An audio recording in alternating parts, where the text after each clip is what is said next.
Welcome to Temple of Geeks Who Review, a Doctor Who-inspired podcast for fans of the long-running British science fiction television series. I'm your host, Elizabeth, aka Lady of Time Cosplay. And I'm Nate, aka Doc in the Box. We are massive Doctor Who fans, and we're here to talk about all things Doctor Who. Throughout the series, we'll be discussing the latest episodes, the classic series, the spin-offs, and everything in between. We'll also bring you interviews with people who have worked on the show in or around the scenes, from in or outside the TARDIS, behind the scenes information, and all sorts of just Doctor Who related content. So whether you're a longtime fan or just getting started, we hope you'll join us for the ride. Today we'll be discussing The Legend of Ruby Sunday. The first part of this two-part finale, yes, we've got a decent amount to unpack in this. So do you have any initial thoughts on it or initial things that stand out you just wanted to get off your chest immediately? It was an incredible episode. Like, yes, I do agree. A lot of it was set up for what happened at the end, but it was still like an incredibly acted and well done episode all around. You know, like we knew we were going to get our big bad reveal this episode probably, but I was not. We should probably also say, hey, spoilers if you haven't. Spoilers. If you haven't watched the episode, you shouldn't even be clicking on this. So no. Like it, bookmark, and come back later. What I thought, now that we've done the spoiler warning, I thought it was really, really clever. Both having, because it was so funny watching everybody online being like, oh, that's just an anagram of TARDIS. S triad is a TARDIS anagram. And so everybody was thinking that already. And I thought it was hilarious that they got that out of the way right of, and even like the unit soldier being like, yeah, even I got that, thanks. Yeah, unit's like, we're not stupid. Not dumb, Doctor, thank you. I also thought it was really, really clever how the line before they went to the theme song opener was Susan is my granddaughter, and that just kept kind of the misdirection going, which I thought was really clever too. Yeah, there was a lot. I saw a lot of discussion about Susan, like, oh my gosh, they brought her up ever since the Demon's Cord. That was the name, right? Ever since that episode, Devil's Cord. People were mentioning, oh my gosh, they brought up Susan. It's going to be Susan. She's coming back, or some way form. Not that the evil was Susan, but maybe Ruby is Susan. Maybe Susan's involved in some way. And I thought they were just being ridiculous. But obviously Susan wasn't in it. But that was in there intentionally to bait those people. It's even funnier that the actress herself, her name is Susan Twist. And so everybody was thinking, that she was Susan, it's Susan, and, there's always a twist at the end and all these things just based on the actress's own name. Because I don't think we knew that she was going to be playing a character called Susan until this episode, started being promoted and everything. And it was just kind of... Because that would be ridiculous. Right. I also kind of loved how it's fun seeing Doctor Who with a budget, or with a bigger budget, I guess, because they keep doing all of these tiny little moments of really intricate makeup for a 5-second thing. Yeah, Rubathorn of the Southern Hemisphere hatchlings or whatever that was, and then the two the Borg Susan and the crazy Darth Maul looking Susan. I like those. I was thinking, what was his name? Not the Frost King. From Game of Thrones. I have not seen Game of Thrones. I was thinking Borg was one of them. I was thinking Borg Susan. And then the other one I was thinking of Game of Thrones, not the Lich King, but the Frost person, whoever that was. I can't remember what they call them. So speaking of Doctor Who with a bigger budget, I don't know if it was because of the bigger budget, but I noticed the pacing of this episode was different than other episodes we've had in the season. And I felt like it was, again, it could have been the budget. It started off feeling like a special to me. 50th anniversary, you have the TARDIS flying through the air, the big cityscape, the introduction or reintroduction of all the people that the Doctor is involved with over the season. It felt very anniversary pacing to me, fast paced, but still kind of dragging out. But yeah, it was very interesting, the pacing of this episode. Yeah, it reminded me maybe a little less about of the anniversary specials, but a little more like not Journey's End, whatever the episode before Journey's End is, where you kind of get everybody kind of slowly coming together. Like all the characters were there at the beginning, but all like the threads of everything came together very slowly in this episode. Especially because like it's not immediately clear if all of those threads are connected or not, because right now it seems like whatever Sutek's doing and Ruby's mother could be two separate things, but also it does seem like they could be connected in some way as well.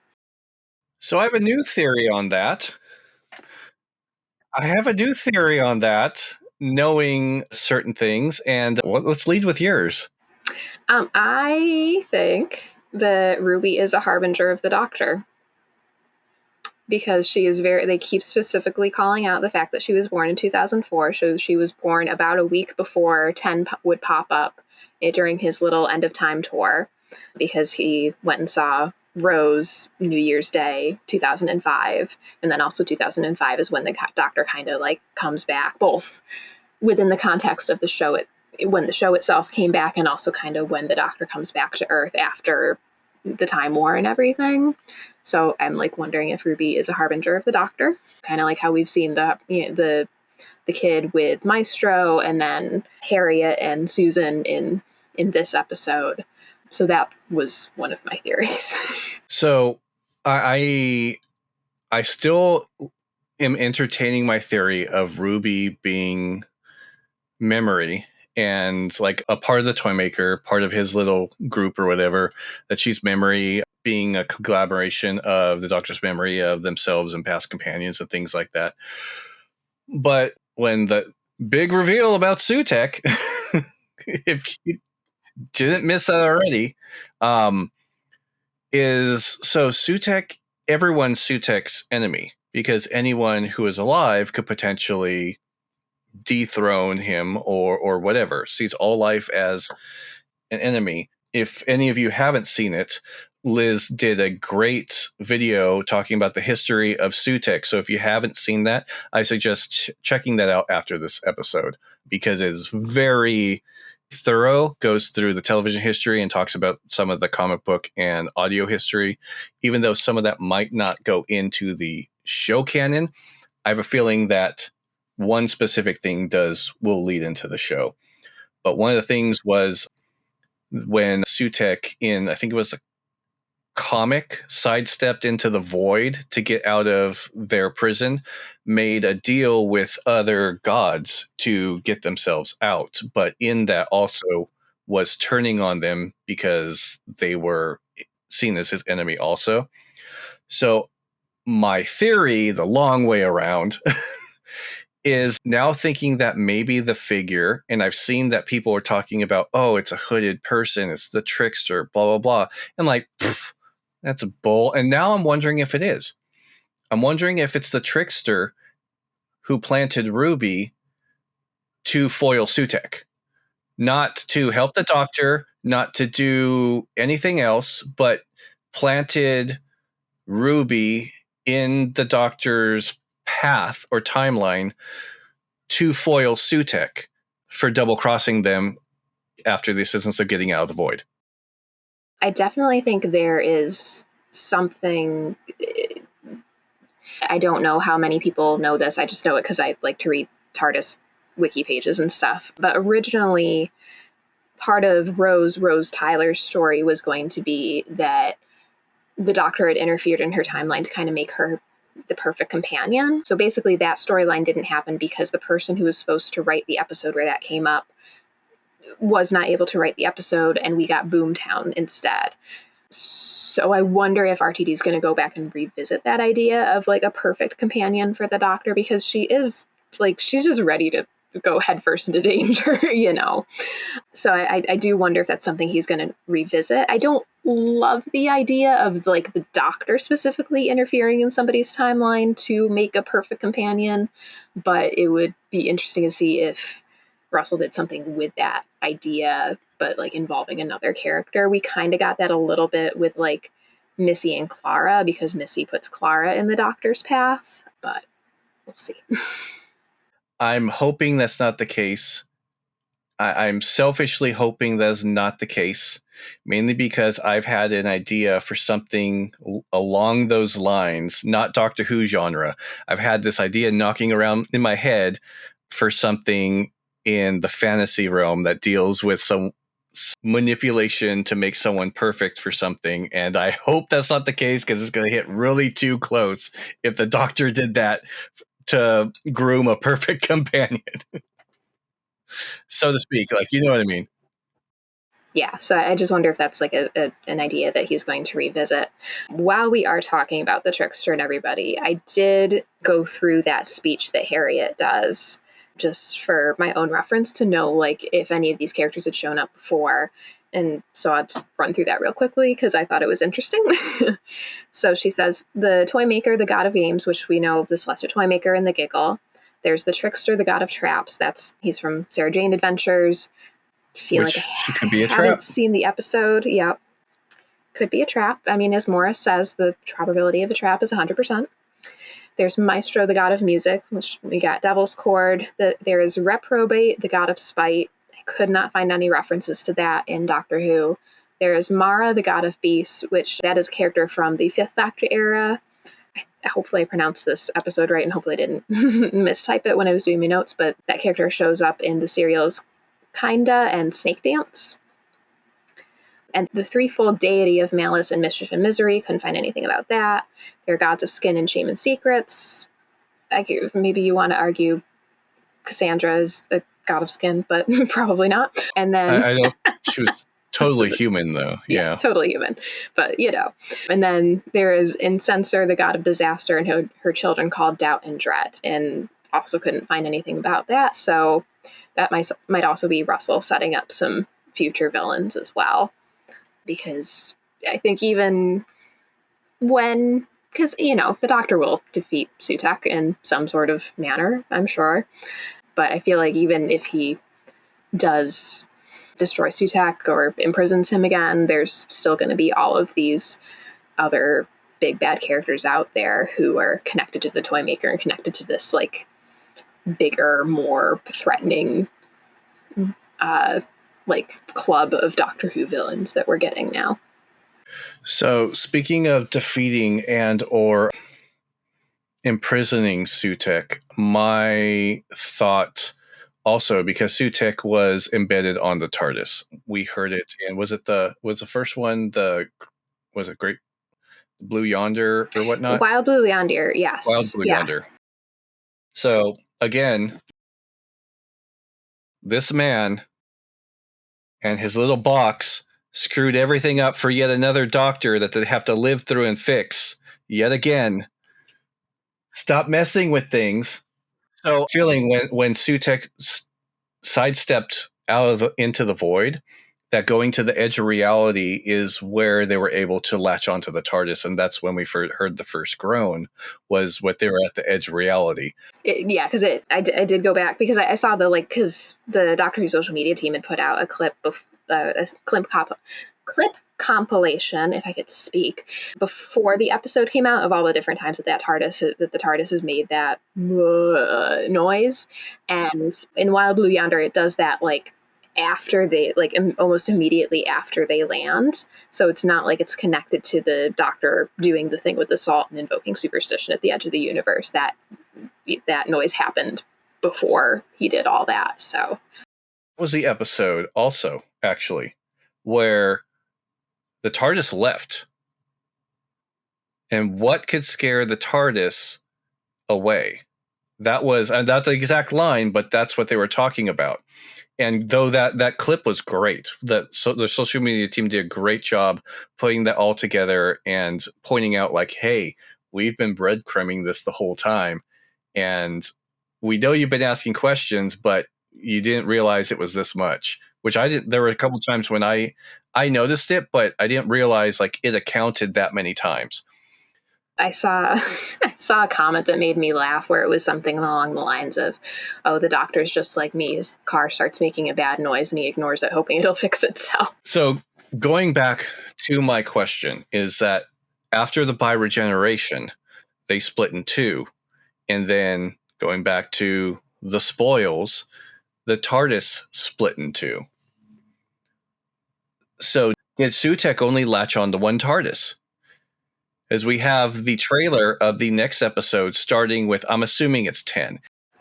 It's not. It's so it's got the jukebox in there, so it is 15's TARDIS.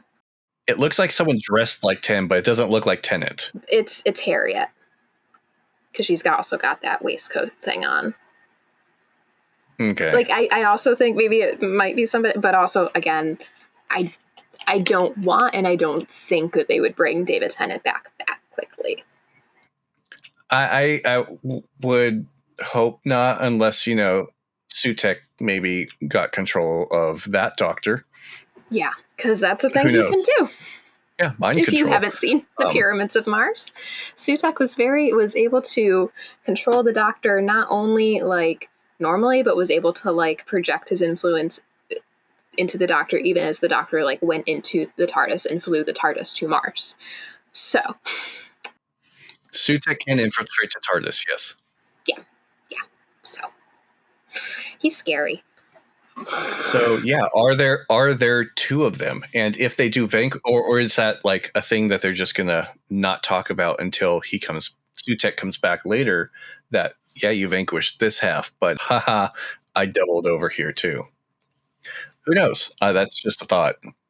The other thing that I saw people pointing out online too was, which if this was intentional on Russell's part, good on him. If it's just a coincidence, then that's just as funny as well. But Sutek looks like a dog, and that the awful Beatles song was, I have a dog, my dog's not dead. I have a dog. I was like, I mean, Sutek's a jackal, so no. However, that's brilliant if that's the case. I mean, because no one would have a jackal. You wouldn't sing about a jackal. But it does kind of look like a dog. So that might be brilliant on a level that we didn't even think about. Maybe it wasn't. Maybe it was just a coincidence. But I'm like, Russell, if that was on purpose, good job.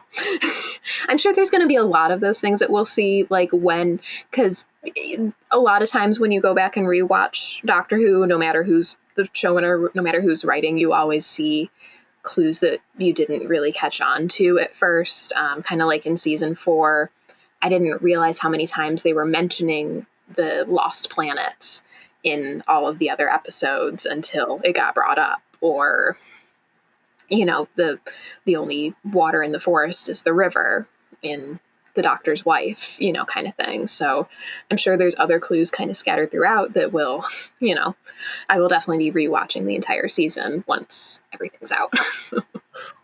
One thing I'm not certain of, and I don't know if we're going to get an explanation about, is Susan Twist. Yes, an agent, we'll just say. I don't know I can't think of a better word. Harbinger, yeah. I don't think she was considered a harbinger specifically. Yeah, that was the other woman. There was a term they used in Pyramids of Mars, a hand of Sutek or something, because like one of the characters' families was like big into it, and like Sutek, also took over the mind of that professor who found his tomb and all that fun stuff. So it might be something to do with that too. Maybe. I was going to say pawn. That was the word I was thinking of. No worries. Pawn, yeah. My hand works too. So obviously she's a hand or pawn of Sutek, and that's why she's been involved in this over time. Maybe it's due to his ability to manipulate time. I'm not certain to what extent he can manipulate time, but I don't know how we're going to get an explanation of how she was in each of these different eras or each of these different races or each of these different planets and so forth over time. That's what I don't know if we're going to get explanation about. Well, my thought for that was that, because Sutek was attached to the TARDIS, she would just get created as a harbinger wherever the TARDIS wherever the TARDIS landed, was my thought for why that works. Which means like it would have to, kind of echo back, but it depends on it. It'll be interesting to see how much Sutek is able to control the TARDIS and what that kind of connection that they have is. Poor TARDIS, but that was my thought, is that because every time the TARDIS lands somewhere else, Sutek is also there, so there's a harbinger somewhere for him, and it just happens to be her every time. The amount of time manipulation it would take, or that would be needed they land on the war planet. I forget the name of the planet, but to create eons old information just to have her be the ambulance, or Dot and Bubble generation old information manipulated just so she can be the mother of a Lindy, I think it was. Things like that. Like how I don't know if we're going to get an explanation for that. Do I care too much? Not really, but it's one of those things, if you want to nitpick, I don't know if we're going to get that. All I know is that one of my ribbons for Gallifrey 1 this year is going to be, "Do you dream about being an ambulance?" That was a great line. I'm like, only Doctor Who could make that line serious and a little bit scary. Only in Doctor Who could you have a character seriously ask another one, "Do you dream about being an ambulance?" and have them be like, "What? Yes, I do. Oh my god." I love this show. Now, one thing I didn't see coming, because I thought it was just one of those cheeky red herring things, like just throw people off, do it for fun, blah, blah, blah, was Ms. Flood. Her fourth wall breaking and everything. I didn't think Miss Flood was going to be a hand, pawn, whatever of Sutek. Yeah, why? I don't know if she's directly connected to Sutek. She definitely knows who Sutek is, I think, but because we only got that one scene with her and Cherry, we didn't see her after that. I mean, we'll of course see her next week, but like I would think that if she was like one of those creepy skull face, red eye, touch you and you die people, we would have seen that in this episode, even if it was like a quick another look back at Ruby's house. I really don't have any solid theories for who she is, but I do think it would be funny if she's Pandora, which is like a Big Finish cut. I'm not familiar with Pandora. It has been a hot minute since I've listened to the early Gallifrey stuff, but essentially Pandora is, let me look it up because it's been a hot minute, but she basically it was kind of Big Finish's way to have Mary Tam come back to reprise her role as Romana, even though Lalla Ward was the main Romana for the Gallifrey series, and so they kind of were butting heads. Yeah, so just the very first like little paragraph in the TARDIS wiki pages. Pandora was the first female president of the Time Lords. Following her election, she revealed her true tyrannical nature and declared herself Imperatrix. Again, it's been a hot minute since I've listened to the Gallifrey, like that early Gallifrey stuff, but I know there was some sort of nonsense with the Matrix, and like kind of like the vaults that we see of the Time Lords, where the Time Lords' minds are stored after they die on Gallifrey, that we kind of see in Peter Capaldi's episodes. And there was some nonsense where she like implanted herself in Romana's mind and all sorts of fun stuff. So I just think it'd be funny if she was Pandora. I don't think she actually is. I would like one of our mystery people to be Romana because I want Romana back, but that's a whole other. I think she will return eventually. Currently, probably not. I thought when I watched Fugitive of the Jadoon the first time, I thought Ruth was going to be Romana. I mean, Flood could be the trickster, just watching over things if the trickster is involved. But when Miss Flood broke the fourth wall, I'm not gonna lie, Green, I was like, Thank you. Like I'll just say what for now. But no. I kind of cursed at the screen, yeah. Like what the. It actually started to make me think about Ruby's grandmother, Like, if that maybe she may be a plant as well, because something about the involvement in that, in the timing of them two being together, I don't know. Something was oddly suspicious about that. Like, why is this significant? Yeah, stay with the granny, but I don't know. Something feels like there's more there, and maybe it's just me being an idiot and assuming that there's more in something that's not. But I guess we'll find out. There's something definitely up with Mrs. Flood between like her looking at the camera being like, have you never seen a TARDIS before? And I was like, excuse you? And then looking at the camera, he waits no more. And I'm like, thanks. Thanks for that stuff. Yeah, I'm definitely interested to see what her story is and what's going on there. But also, like, I also feel like that might be something we might not find out until next season. I don't know why. I hope not, because I want to know, but we'll see. I thought it was kind of cool seeing Rose again too. Yes, it was great to see her. I honestly didn't expect, like, when the doctor came out to be like, show me the lovin' or give me the lovin', that line he gave. I expected it to be the Kate, but then I saw Rose come out and like, oh, that's cute. Yeah. Which I'm like, oh, I guess that means that he's like seen her, even aside from all the, like, I guess that means that 15 at minimum stayed for like at least one meal or something so that everybody, knows him and all that sweet stuff. Yeah, I love seeing her again. I'm like, Kate, why do you keep employing teenagers though? Like, between her and Morris, like, why is Unit being run by teenagers? Or not run by teenagers, but why are they hiring so many teenagers? Like, come on. Oh well. But she's a genius because we've as they saw in the Star Beast, like, she's got part of the Doctor's mind as well with the Metacrisis. So. Well, I mean, I don't know if I'm not sure how much she retained, because Donna didn't really retain. All that had to be blocked out for her to survive, and then Rose and Donna shed it off, like their Time Lord. I don't know, like, it released the energy and ceased being Time Lords, basically, or that half of that portion of them. So I'm not sure how much they retained, but the knowledge of the existence of things in the universe is still there. Yeah. It's just that it's nice to see Unit again. I love Kate Stewart. She's great. I do miss Oscar. Like, nothing against the other, scientific advisors that they've had over the past season, but I do miss Osgood, and I want to see what her outfits are like these days. Like, Osgood has a replica of 13's coat somewhere. You just know it. She has to.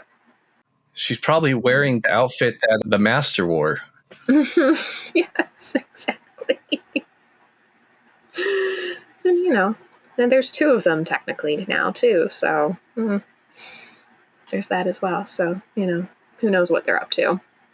And maybe she's actually on special assignment watching 13, so she can report back to them and let them know when he starts going evil to cue them in and becoming the Valyard. Yeah. There you go. Yeah. Keeping an eye on everything. All that fun stuff. I will say, too, the other thing that I keep thinking about is I'm going to be really, not really, but I will be a little bit upset if we have spent all this time talking about Susan, the granddaughter, and she doesn't actually show up. I'm not. It just would feel rude at this point. Though, I mean, Susan Triad also does. She does have a line where she says, "I dream of worlds with orange skies," and I was like, "Excuse me," because we haven't seen that one, even in the little thing that the Doctor did. So I hope she's in there somehow. If for no other reason, then I would really love to see Carol Ann Ford back in the show again. She is now the sole remaining cast member from the original series of Doctor Who. Well, the original cast. So, segueing with Susan into a topic we did not choose to talk about because we only talk about stuff when we're here, so we don't clash with. So we don't pre-agree on anything, right. Yeah. how is Susan existing? You caught that I line too, right? Yes, I did. I did. On one hand, yeah, on one hand, I kind of understand it, but on the other, the Time Lords are so like anal about stuff that I don't see how they would allow her to exist if the Doctor's children didn't exist yet. And also, like, the Exactly. Doctor has talked about being a dad as recently as Boom. Well, not just that. It's not even just that. So her existence makes no sense at all. Yes, I get timey-wimey. I guess it could happen eventually, blah, blah, blah, blah. However, the Doctor has known about Susan's existence since television number one. Obviously, we know that there's pre-Hartnells. There's probably a number of different versions of different things everywhere. However, Hartnell to Smith. Smith was the last Doctor. To the Doctor's knowledge, based on their beliefs and genealogy of who they were as a being of Gallifrey, a Gallifreyan Time Lord, they were supposed to die on Trenzalore. They were supposed to die, and at no point was anything ever brought up like, "Hey, I should be having some kids soon." You know what I mean? And maybe you could say that it's insinuated that at some point during 12 and Rivers' romp for 24 years, they knocked out a few kids. Maybe that's possible. But even still, 15 saying, I haven't even had my kids yet, so I don't know. Yeah. It doesn't make sense. It It will make doesn't, sense eventually, maybe, yeah, but it doesn't make sense. Like, why was it not? How would the Doctor never question this? yeah, yeah. I mean, because, like maybe a pre-Hartnell Doctor had kids, but also then, like, why would the Doctor just accept, like, that this is his granddaughter, and that would mean that Susan would have time traveled before she ran away with the Doctor, kind of thing. And because even in, like, the Doctor's daughter, like, okay, yeah, the Doctor doesn't know that Jenny didn't die, and she is kicking around the universe having fun and getting into trouble and all that fun stuff. She's got her own she's got her own Big Finish audio series. It's quite good. There's a new one coming later this year, I think. So it's not like he would think that, like, oh, Jenny is Susan's mother or something, but he, like, talks, like, he has this whole speech about, the when he looks at her, he sees his kids, and all he can think about is his kids, and the pain that it left in his heart when they died. And it's like, huh? Like, I'm like, it's a kind of clever concept that he could have met his granddaughter before he met his kids, but, like, again, with how controlling the Time Lords are on Gallifrey, and it just doesn't make complete sense. So I don't know. Hopefully there's an explanation. Like, it's an interesting line by itself, but within the wider context, it just doesn't make sense. Yeah, and I'm sure it will eventually. Will it satisfy everyone's needs for an explanation? Who knows? But it just complicates things more than I think it needed to, unless Russell has a long game on where he's going with that line in future seasons, maybe. I don't know. And I mean, technically too, he could have, like, met his children before he had his children, and so he does have, like, an emotional connection with them, and he was sad to see them die, whatever. But it's still just like, who knows? We'll see. But it was just an odd line to throw in there that hopefully there's some sort of explanation, because it was just a very strange thing to throw in there, especially for all the newbies. Like, nonchalantly too.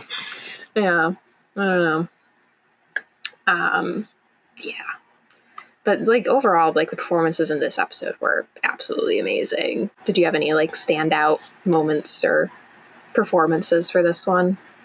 I have one standout point that was actually, I'm not gonna say negative, but it was like I liked seeing like the raw emotion of 15 when I forget the name of the soldier, when the soldier passed and he was just mad that he lost someone, that another person was lost because of their recklessness. Um, but when Shooty went to punch the door because they were angry, I loved the concept of that. But Shooty, like when he punched them, like he didn't really punch that door. It was like, oh, I'm mad. Everything was perfect, but like I expected, like because we've seen like 10 go nuts, we've seen 12 like hit the console, we've seen like 9 screaming at a Dalek. Like I wanted more, just that punch. Everything else was perfect, but that punch, I wanted it to hurt my fist just watching it, and it just that was it wasn't. It was like, oh, he pretended to hit the door. That wasn't real. It was just that one thing, and I'm not saying it to be mean. It was just it stuck out to me like he didn't really hit the door. Yeah, I'm sure, because I'm sure they got to do certain things when it's not their own set. That definitely was like some other building. I don't know what building. I'm sure somebody somewhere is Yeah, worked out. and there's safety protocols. He's not. It wasn't. It was the main actor. It wasn't a stunt person. Like they don't want him to shatter his hand. I get it. It's just that's my flavor of things. I, even though it still is kind of up there, how much it's actually going to connect to the big bad and the conclusion to the season, both Shooty's but also Millie's acting when they're due in that time window, especially Millie's acting, like she's just phenomenal. Like she's so young, but oh my gosh, she's so good. She's just been amazing this entire season. I mean, especially because she carried like one of the first episodes that got shot entirely on her back with 73 yards. She's just an amazing talent. And I know it's kind of up in the air how much we're actually going to see of her in the next season, but I hope we see a decent amount of her because she's just phenomenal. And I just love, I love watching her act. She's got such, I don't even know how to put it into words, but she's really phenomenal, I think. I also just loved seeing all the unit. I already said this, but I've loved seeing the unit characters, and especially the moment of like, Noda about the TARDIS being angry. Like the soldier guy even being like, yeah, even I got that, thanks. It's just it was really good. I also, one other little moment that I caught was interesting was Mel doing the DNA scan on Susan, kind of like, and we haven't circled back to this yet within the story of the season, but like the doctor did that DNA scan on Ruby and Space Babies, and we haven't circled back to that yet. So I'll be interested to see. They might not. What's up with that? Did we get a scan with Clara where we thought that she was going to be like pregnant or something was going to be revealed, Amy. And nothing ever came from that too? Yeah. Who knows? I don't think Clara, but there was the thing with Amy where it was like she's pregnant, she's not pregnant kind of thing, and then it was because of the ganger and because she had been kidnapped and all that fun stuff. I remember there was the theory that Clara was pregnant, and that's why she went I didn't know that crazy. One. Yeah, that's why she went crazy when Danny died. Was because she was about to tell him, like, that, they were expecting, and that's when he died. And that's what shocked him and ended up resulting in his death or something. I don't know. I forget the exact in-depth concept on that theory, but one of the theories was that she was pregnant, and that's why she went totally nuts when he died and forced the doctor to bring him back. But yeah, so I mean, it'll be interesting to see if they circle back to that again, because we don't know how much involvement Ruby will have in the next season, but we know she is involved in some manner. It'll be interesting to see how much gets wrapped up now versus what they circle back to next season or even in the Christmas special. The other thing that I thought was really cool too, Gabriel Wolf is the original voice of Sutek, and he did come back for this episode to voice Sutek again, which I thought was really cool. Interestingly, too, he also voiced the Beast in The Impossible Planet and the Satan Pit. So that line that Carla has about, I know who that is, it's the Beast kind of thing, is kind of a little homage to that as well. Well, I was wondering if the Beast, aka Satan, is one of was a pantheon, is one of those gods as well. I have not actually seen the two-parter episode because it gets a little too far into like supernatural stuff that makes me uncomfortable. So I always tell people, I like that's one of my fun facts that I can tell people to make them weird and have them be like, "Huh, what is like 10 is one of my favorite doctors," but I have not seen all of his episodes because nope, I couldn't. Oh. I am curious though if he's one. Is it the Pantheon? Is that what it's called? The Pantheon, yeah. That's what I think it's being called. I don't know if that's the official designation that they're going with, but close enough. Okay. I think he might be one of them too. Going back to that, like it was a great scene. It was really cool. Mm-hmm. I thought it was really well done. By speaking of performances, I really wanted to give a shout out to the unsealed plexiglass windows that were just protecting them from everything that could ever harm them. The airtight seal on those doors were just fantastically done. The no locks were amazing, and it was the greatest thing to protect everyone from the dangers of the universe and time. Yep. I thought that was funny when they closed it. It was just like these regular doors. You could see the gaps in between them. It made like noises to act like it was sealed, but yeah, I'm like, and I mean, the doctor did, go around and walk around, and then he just stands there and starts laughing at them like, this is rough. Like, that was such a funny scene too, where he's like looking around and he's like. Which I'm like, again, I've said this before, but I love how much of a troll 15 is. Like, between the scaring the space babies, playing Kylie Minogue on Rogue's speakers, and like laughing at Kate's attempt at time technology. All right, now that's fair. Now that you're pointing it out, I see it. He's such a troll, and I love it. Like, not all the time. He's mostly very, very kind, but it does like sneak out once in a while where he's just like, I'm gonna mess with some people today. Yeah. So I do want to hit something in the time window though. So if that figure is the trickster planting Ruby in the Doctor's path, I don't think the figure, if that's the case, or if it's someone else with the same intentions, I don't think that figure was pointing at the Doctor or Ruby for that matter. I think they were pointing at Sutek. Like, I know you're there, and I'll or like a warning, or like, don't mess with me, or something like that. Like, if it is a trickster, the trap is laid. You know what I mean? Something like that. Like, I have plans for you. I'm gonna get you. Exactly. Yeah.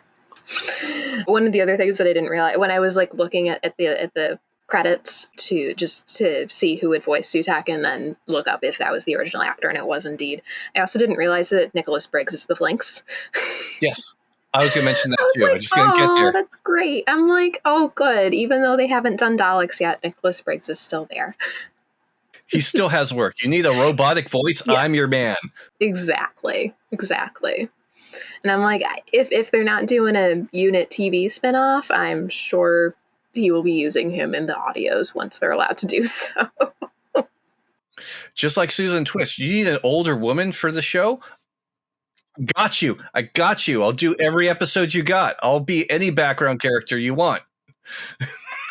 Also, I thought, I forgot to look up the actress's name, but the actress who played Harriet Arbinger just killed it with her like speech and her scene. Is just like the lone tear when she's being taken over by Sutek and doing this speech. I was like, oh, you're so good. Yeah. Well, I mean, there's a chance that she'll be restored, I guess. Because it's like, it kind of sucks if like you have a character that's like that who did really well and you're like, oh my gosh, like they're acting, blah, blah, blah. And then all of a sudden you never see them again because they were just, that's all they were, was the plot point for this episode. But I mean, I guess there's a chance that she'll revert back and everything will be fine. Yeah, I mean, because, in Devil's Cord, which I keep circling back, I really feel like Devil's Cord was actually meant to be later in the season than it actually wound up being. Once they put everything together, it really feels like that was meant to be later in the series, but they brought it forward because, musical, and then Eurovision was going to be on, kind of thing. Because it feels weird to me for like episode 2 to be like the kind of like setup and framework for what the finale winds up being. I feel like it should have been somewhere more in the middle, but whatever. But where was I going with that? Oh, but in Devil's Cord, even though Maestro kind of flicks their kid away or whatever, the kid comes back. We see him kind of peek his head out the door when the whole musical number is going on. So as long as they defeat Sutek, I think Harriet will be okay.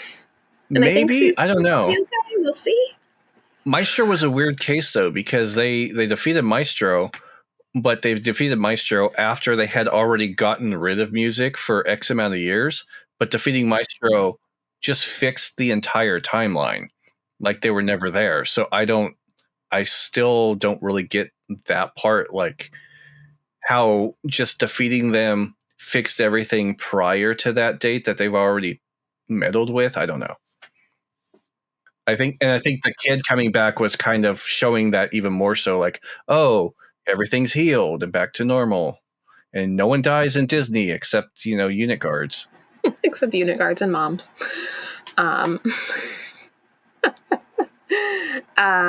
But yeah, so at least there's precedent that like hopefully Harriet will be okay, because even before she got taken over, I was really loving her character because she was so like smart, and she's like, we'll just get the VHS, kind of thing, pointing out the obvious. But like her whole speech and just the way there's been so many good performances this season, which, by the way, special shout out to now Tony Award winner Jonathan Groff. I have loved seeing all the Doctor Who people like fall in love with him too, and it was so great to see everybody posting about him winning the Tony last night. So yay! Congratulations! Yay! And hopefully, they're apparently doing a pro shot of Merrily We Roll Along, and I will be finding a way to make everybody watch it. So oh, nice. Yeah, but yeah, talking about Unit 2, I really do hope that. Like, there's been like rumors for a long time about a spinoff. Hopefully we'll see that, because there were a lot of like little seeds, like especially, I mean, the speech that she has about the different gods within the Doctor Who universe, I do think is like more setting up stuff for the Doctor to be dealing with in later seasons. But, there was the little exchange that they had about an evil genius with alien software, and oh, don't worry, we'll get him, which apparently people are thinking is supposed to be an Elon Musk joke, which I think is great. I saw my first Cybertruck in real life the other day, and I just laughed. It was great. I did too, but it was also because they wrapped it bright orange, like a bright tangerine orange, and it was the weirdest thing. Like, yeah, do not recommend. No. And I was just shocked to see one in upstate New York, because apparently they rust really bad, and your car will rust in upstate New York because it snows and they put salt on the roads. Yeah, so wrapping it, I guess I would recommend, because they rust because they're garbage, but not bright tangerine orange. Yeah, it's a choice for sure. Yeah, so I love the idea that that's an Elon Musk joke, but it could just be general, like, oh, whatever. I also thought that it was kind of a callback to the Sontaran stratagem in The Poison Sky with Luke Radigan, and how he had the Atmos systems and that had alien tech in it from the Sontarans, etc. And then the line that Rose has about, oh, they got me investigating shoplifting in wherever that was that she was investigating. And like, you wouldn't just be investigating shoplifting. They have some reason to believe that there's alien stuff going on. So I would love for a little like Unit TV spinoff. We'll see, I guess. If not, they've got some fodder for the Big Finish stuff. Well, maybe that's why they're going with the younger team, because I mean, they had. I mean, they're not going to go. I don't think Disney's going to go full Torchwood on their spinoffs and be super dark. But I could see them going Sarah Jane Adventures, and this could be their Sarah Jane homage. Like, you know what I mean? Like the younger, like teen unit. Yeah, no, it'll be interesting to see, you know, because there's been the rumors of the spinoff have been circling since forever. So we'll see where that goes. But I would love to see more of Unit, you know, and especially Kate, because I think she's cool. But yeah, there's just a lot going on in this episode. There's a lot being set up for next week. Again, I'll be interested to see how much actually gets resolved next week. It does look like, I think I saw that it's got a slightly longer runtime. I saw that it's 54 minutes instead of 45. So it's only like not like an hour long episode, but it's extra minutes. Huge, so. But it's still something. Maybe it's for the song and dance at the end. There you go. I know, I saw that there was a really funny tweet that I saw. Well, a couple really funny tweets, because I saw one where it was like, well, so what song is Sutek going to sing? And somebody was like, well, Walk Like an Egyptian, obviously. Why wouldn't it be? Right? And then there was a really other funny one. I'm going to have to see if I can find it, because it was so funny. Okay. While you do that, one of the questions I've been seeing, and I kind of asked myself, because I've asked myself this a number of times whenever old companions or old things come up, is where's Martha? Mm-hmm. Like, what's Martha doing? She has to be. Why is she not involved in Unit anymore? Like, I want to see Martha come back again and just be badass. Yeah. Oh, for sure. Yeah. No, I mean, we know that Martha kind of tapped out of Unit even before End of Time, but she does freelance work. Like, obviously, she's got to be doing something somewhere. She would have her ears on the ground, or you know what I mean. She would still have something that would probably pull her back. Right. You know, and again, I don't really want to see David Tennant back this soon into Ncuti Gatwa's run, but I do hope that there is some sort of explanation for what 14 and are up to while Sutek is, you know, trying to take over the universe. So we'll see. But yeah, we'll see. But yes, yeah. So the really funny tweet that I saw was, the username is @Leon's_lifespan, and it says, guys, I found a leaked clip from next week's Empire of Death, spoiler warning. And then it's, you know, Trickster, Maestro, Toymaker, and Mara, but the names are overlaid on the Winter Talent show from Mean Girls. And the Amy Poehler mom, Sutek? And oh then my God. The mom is Sutek, yeah. Mm-hmm. I thought that was pretty good. Yeah. I like it. It's good. I like it. I do love it when, you know, there's good jokes in Doctor Who from the fans and from the show. Because like I said, Do You Dream About Being an Ambulance is going to be one of my ribbons this year, because that was just... I'm sure it'll be a lot of people's ribbons. I'd be shocked if I was the only one. But it's a good one. Yeah, I dream about ambulances sometimes because of my field, but I've never dreamt of being one. I think you'd have to like watch Cars or something before you went to bed or something, and then you'd probably dream about being an ambulance. Oh, yes, there was one other thing that I want to talk about. I didn't talk about this in the Sutek explainer video, but I would highly recommend, if you are able to access the Pyramids of Mars in some way to watch it before this next episode, I would highly recommend it. It did come out officially today that in the UK, the new Tales of the TARDIS that's going to be airing this week, which is a, unfortunately, UK exclusive spinoff, where there's like a memory TARDIS, and it's kind of basically like recutting classic Who episodes to just be paced more with modern audiences, and also, like, you know, depending on what serial you're watching, sometimes you get like 2 or 3 minutes of the previous episode as the first 2 or 3 minutes of the next episode, which is a little annoying if you're watching them all right in a row. And then it's also combined with the Doctor and another character or 2 other characters talking about the history of, you know, their, you know, that story, what they were doing. So in the UK, you'll be able to watch that. In the US, you'll have to go on BritBox or whatever else.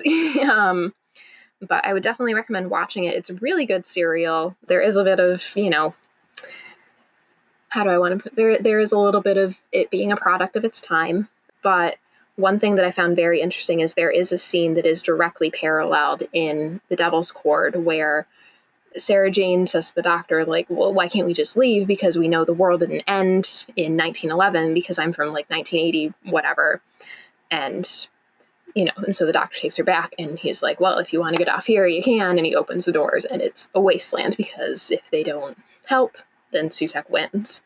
So I thought that was a very, very interesting thing to do, especially in a different episode, have that such strong a parallel between those two episodes.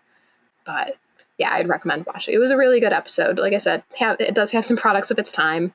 However, it's a really good episode. Now, speaking of parallels with Sutekh in the past, I think it was his melody. I think it was Sutech's melody that was paralleled with the melody that Ruby was singing in the Devil's Chord. I'm pretty sure that I saw a video where they compared the melody that she was singing to someone in the past, and I'm pretty sure it was Sutech's, like the harmony that played in the show. Interesting. Yeah. I mean, the people who work on Doctor Who, especially when you've got fans of Doctor Who working on Doctor Who, they're going to find all sorts of ways to do these little clues. So, yeah, it'll be fun to see how it all ties together. I think that's all I had to talk about, at least as far as my notes go. Yeah, I think we pretty much hit most of it. No idea how he's going to stop any of this. Yeah, I know. One other line that I did write down when I was watching Pyramids of Mars, and I apologize, I probably at some point have called it Waters of Mars just because I know that episode better. Pyramids of Mars is what I mean to say. There is a line that the Sutekh says where he says, serve me truly, doctor, and an empire can be yours. So it's interesting with the next episode being called The Empire of Death. So we'll see. There's a lot going on here. There was also a line where the doctor says nothing can enter the TARDIS, and I was like, yeah, okay, sure.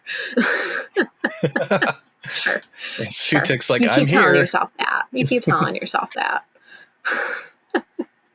But yeah, I definitely think the fact that for people who haven't seen the video or haven't watched the Pyramids of Mars, the doctor does use a piece of the TARDIS to banish Sutekh. Sutekh has like this time tunnel that he travels, that he uses either to send like the people who he's mind controlled or himself from like his tomb in Egypt to wherever this sarcophagus has been brought or whatever.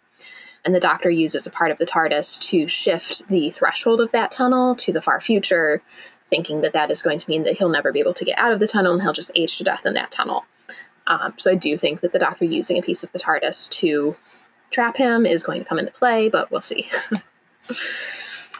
So a piece of the TARDIS, of this man's TARDIS, is yet again ruining things for everyone else. I think you debunked that theory on mine. I always thought it was a piece of his TARDIS that was in the crack in the universe because of when he went to Pete's World. But I think you told me that was a different TARDIS, but I always thought it was his. Yeah. I mean, he does have the piece of the TARDIS that he gave to the Metacrisis Doctor and Rose that is a deleted scene, but apparently Russell considers canon, so there's that. Yeah, so here you go. Here's a piece of the TARDIS. Grow your own. Mm-hmm. Russell likes making multiples of the TARDISes, I guess. I don't know. But yeah, I think that about wraps this one up. Since we're wrapping up, I do suggest once again to go watch Liz's amazing video on the history of Sutekh, because again, she does very in-depth on it and she did a wonderful job. And go watch and like it, and subscribe to Temple of Geek on YouTube. Subscribe to Temple of Geek on YouTube. And congratulations to Celebration, at least to us. We hit 1,000 subscribers as of today. Yay. Oh, that's awesome. Yay. Yeah, so to everyone watching here or anywhere else, just thank you, everyone, for the support. Like, it honestly, we try to get the comments. Liz's video had a number of them that we couldn't keep up with, and all positive. They're all surprisingly pretty positive, by the way. So just thank you all for continuing on this journey with us. Yep. And then also, just as another little mini plug, I am doing weekly Doctor Who news roundups on Temple of Geek. I always record them on Thursday, but it just depends on when Monica is able to get edited them, but they're always posted by the weekend. And so there's little mini news roundups about, TV show, books, Big Finish, comics. So keep an eye out for that as well. So again, if you don't know, if this is your first time here, please like and subscribe and follow us on all the mediums at Temple of Geek, Instagram, TikTok, Facebook, the Twitters, all that stuff. And templeofgeek.com has a vast amount of Doctor Who and other things going on and cosplay guides. So thank you all for the support.